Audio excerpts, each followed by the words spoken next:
মাথা আছড়ানোর পর যে চুল উঠে তা কি করব? গোসলের পরে ভেজা চুল গামছা দিয়ে বেঁধে নামাজ আদায় করলে কি নামাজ হবে? আমি একজনের কাছে শুনেছি এরকম করলে নামাজ হবে না, বিষয়ে কিছু বলেন। মহিলাদের নামাজরত অবস্থা যদি আজান হয় তাহলে কি নামাজ পড়া চালু রাখা যাবে? গোসলখানা ও টয়লেট একসাথে থাকলে ওযু করলে হবে কিনা? বাথরুমে কাপড় কাচার সময় বিসমিল্লাহ বলা যাবে কিনা? চেইনওয়ালা ঘড়ি পরে নামাজ পড়া কি নাজায়েজ? জানালে উপকৃত হব। ট্যাপে ওযু করলে নিচে বালতি থাকে, ফলে ওযুর পানি বালতিতে পড়ে, সে পানি কি টয়লেটের কমোডে ঢালা যাবে? আমার মেয়ের পেটে থাকা অবস্থায় মুখে একটি দাঁত উঠেছে, এটি কোনো ভালো লক্ষণ নাকি খারাপ লক্ষণ? স্বামীর হুকুম ছাড়া বাবার বাড়ি যাওয়া যাবে কিনা? মহর পরিশোধের আগে স্ত্রী যদি মারা যায় তখন স্বামী কিভাবে মহর পরিশোধ করবে? আমি আমার মৃত পিতার নামে যাই সদকা করি তার সওয়াব কি আমিও পাবো? চলুন তাহলে আমরা প্রশ্নোত্তর আলোকিত ভুবনে প্রবেশ করি। আপনি ফরাদ হোসেন আপনি লিখেছেন, বাথরুমে কাপড় কাচার সময় বিসমিল্লাহ বলা যাবে কিনা?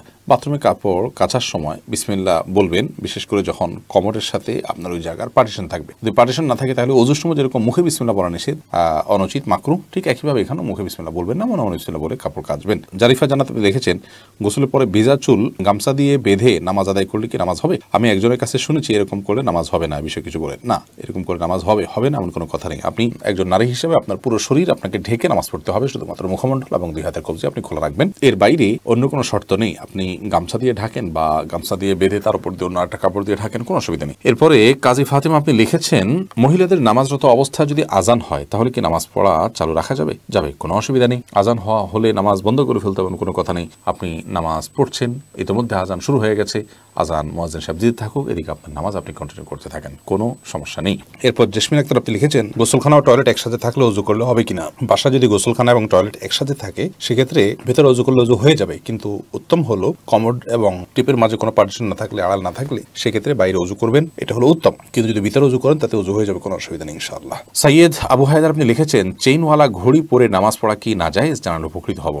না, চেইনওয়ালা ঘড়ি পরে নামাজ পড়লে যেটা নাজায়েজ হবে এমন কোনো কথা নেই। সাবির ইয়াসমিন জান্নাত আপনি লিখেছেন, স্বামীর হুকুম ছাড়া বাবার বাড়ি যাওয়া যাবে কিনা? আপনি যেহেতু স্বামীর সংসারে থাকেন, অতএব তার সুবিধা অসুবিধা, তার প্রয়োজন ইত্যাদি বিষয় থাকতে পারে, সেই কারণে তাকে আপনি বলে যাবেন। কিন্তু স্বামী আপনাকে আপনার বাবার বাড়ি যাওয়া থেকে বঞ্চিত করে রাখবেন, যেতে দিবেন না, আটকে রাখবেন এবং তার খেয়াল খুশি মতো সে আপনাকে আপনার বাবা মার সাথে সাক্ষাৎ করা থেকে বিরত রাখবেন, সে অধিকার কিন্তু তার নাই। সেটা যদি তিনি করেন তাহলে তিনি অন্যায় করছেন। তবে হ্যাঁ, অবশ্যই আপনি চেইন অফ কমান্ড, একটি ফ্যামিলির পারস্পরিক যে বোঝাপড়া, সেটা যেন ভালো থাকে সেটা আপনি বলে যাবেন, এবং এই বলে যাওয়ার মধ্যে ভদ্রতা, এই বলে যাওয়ার মধ্যে নিজেদের বোঝাপড়া যে আছে সেটির প্রমাণ হয়। বিধায় এটাকে দোষণীয় মনে করা যে আমি তাহলে কি বন্দী হয়ে গেলাম, এরকমটি মনে করার কোনো কারণ নেই। কাজল আইডি থেকে আপনি লিখেছেন, ওযু করার পরে কি আয়নায় মুখ দেখলে ওযু ভেঙে যাবে? না, কোনো অসুবিধা নেই, ওযু ভাঙবে না। এমডি আবুল কালাম আপনি লিখেছেন, মহর পরিশোধের আগে স্ত্রী যদি মারা যায় তখন স্বামী কিভাবে মহর পরিশোধ করবে?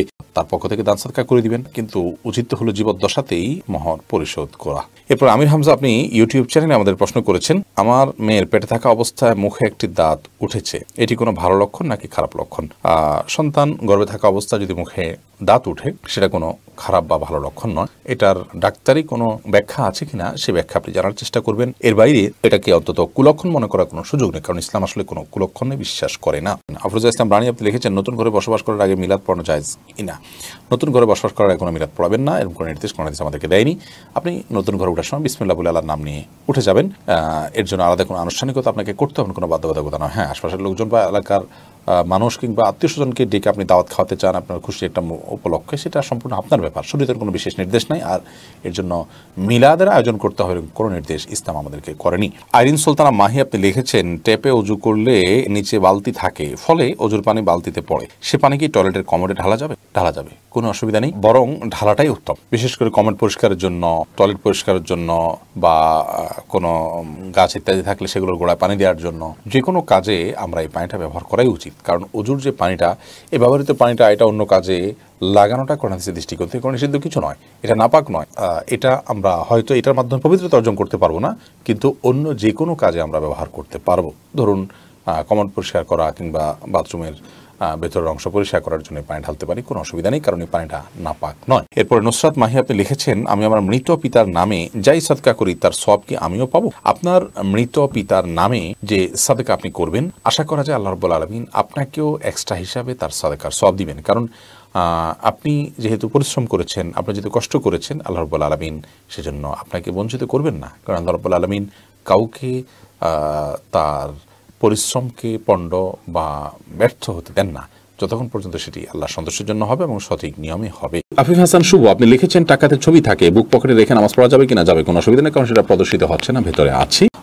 নয়নে আইডি থেকে আপনি লিখেছেন একসাথে অনেক মসজিদে আজান হলে কয়টি আজানের জবাব দিতে হবে? আপনি প্রথম যে আজানটি শুনছেন আপনার কানে এসছে সেই আজানটির জবাব আপনি দিবেন, এর পরেগুলো দেওয়া আপনার জন্য নির্দেশিত নয়। আনাস চৌধুরী, আপনি লিখেছেন চোখ বন্ধ রেখে সালাত আদায় করা যাবে কি? এই বিষয়ে আমাদের একটা ভিডিও আছে, মেহরবানি করে সেটা দেখে নেবেন। চোখ বন্ধ রেখে সালাত আদায় করা যাবে অতিরিক্ত মনোযোগ সৃষ্টি করবার জন্য, কিন্তু এটাকে নিয়ম বানিয়ে নেওয়া সুন্নাহ নয়। নবী করিম সাল্লাল্লাহু আলাইহি ওয়াসাল্লাম স্বাভাবিকভাবে সালাত আদায় করতেন চোখ খোলা রেখে। একটি জয়ীফ হাদিস দ্বারা জানা যায় ইহুদিরা চোখ বন্ধ করে সালাত আদায় করে, তো সাধারণ অবস্থাতে চোখ খুলে সালাত আদায় করা উচিত, কিন্তু কখনো কখনো বা আপনার মনোযোগ সৃষ্টি করার উদ্দেশ্যে চোখ বন্ধ করে সালাত আদায় করলে সেটিতে অসুবিধা নেই। ফাতেমা পলি, আপনি লিখেছেন আমার বাচ্চা ছোট, তাই আমি শুধু ফরজ নামাজ পড়ি, এতে কি নামাজ কবুল হবে? অন্য কারো সহায়তা নিয়ে আপনি সুন্নাত নামাজ পড়া উচিত। মাঝে মধ্যে যদি এরকম হয় যে অন্য কেউ না থাকে এবং আপনি অনন্য উপায় হন, ফরজ সালাত ছাড়া কোনো কিছু পড়ার সুযোগ নাই, বাচ্চা অনেক বেশি দুষ্টমি করে বা কান্নাকাটি করে বা অসহনীয় পর্যায়ে চলে যায়, তাহলে সেক্ষেত্রে করতে পারেন, কিন্তু নিয়মিত এটি করার কোনো সুযোগ নেই। যেহেতু বাচ্চা যখন ঘুমে থাকে তখন আপনি করতে পারেন, বাচ্চাকে ঘুম পাড়িয়ে নিতে পারেন সালাতের সময়, অন্যের সহায়তা নিতে পারেন, অথবা হালকা পাতলা কান্নাকাটি থাকলে সেটাকে সহ্য করতে পারেন। অনেকে বাচ্চার প্রতি এত বেশি মায়া করেন যে বেশি মায়া করতে গিয়ে ইবাদত বন্দেগীর ক্ষেত্রে অনেক ছাড় তিনি দিয়ে নেন, যেটা উচিত নয়। হাফিজ মোহাম্মদ আরিফ বিল্লাহ, আপনি লিখেছেন ঘড়ি কিংবা চশমা পড়লে নামাজ পড়া যাবে কি না? ঘড়ি বা চশমা পরা অবস্থা নামাজ পড়া যাবে, কোনো অসুবিধা নেই। শাহিদুল ইসলাম লিখেছেন টয়লেটে কোরআন আয়াত মনে আসলে কি করণীয়? টয়লেটে কোরআন আয়াত যদি মনে আসে তাহলে সেক্ষেত্রে কোনো অসুবিধা নেই, বিশেষ কোনো করণীয় নেই, মনে আসবে ওটা ভাববেন, ভাবনাতে কোনো অসুবিধা নেই টয়লেটে। তানজিনা বেগম, আপনি লিখেছেন সংসারের শান্তির জন্য কি করতে পারি? সংসারের শান্তির জন্য প্রথমত আল্লাহর বাধ্যতার মধ্য দিয়ে জীবনকে কাটানো উচিত, হারাম কাজ থেকে নিজেকে বাঁচিয়ে রাখা উচিত, এটা শান্তি আসার জন্য প্রধানতম কাজ। দ্বিতীয়ত হলো, কারণ হারামে আরাম আসে না, এই জন্য হারাম থেকে বেঁচে থাকতে হবে।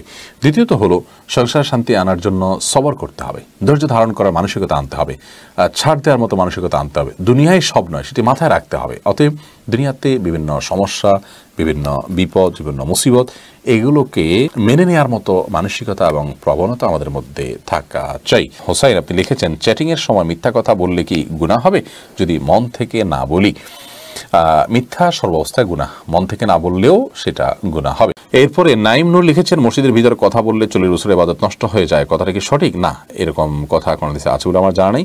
প্রয়োজনীয় কথা মসজিদের ভিতরে অবশ্যই বলা যাবে। নাজমা আক্তার লিখেছেন মাথা আঁচড়ানোর পর যে চুল উঠে তা কি করব? সেটা সবচেয়ে ভালো হয় যদি কোনো মাটিতে দাফন করেন বা এমন জায়গায় ফেলবেন যাতে মানুষের শরীরের অপমান বা অসম্মান না হয়। ময়লার সাথে না ফেলানো উচিত, যদি ফেলে দেওয়া হয় ময়লার সাথে তাতে কোনো বড় গুনাহ হবে ব্যাপারটা সেরকম না, এটা জাস্ট উচিত অনুচিত, উত্তম অনুত্তমের কাজ, শিষ্টাচারের বিষয়। সৈকত খান লিখেছেন বিয়ের পরে কাবিনের টাকা কমানো যাবে কি? বিয়ের পর যদি স্বামী তার স্ত্রীর সাথে আলাপ আলোচনার মাধ্যমে আপনার মাফ নেন, কমানো তো আর যাবে না, যা ফিক্স হয়ে গেছে তা।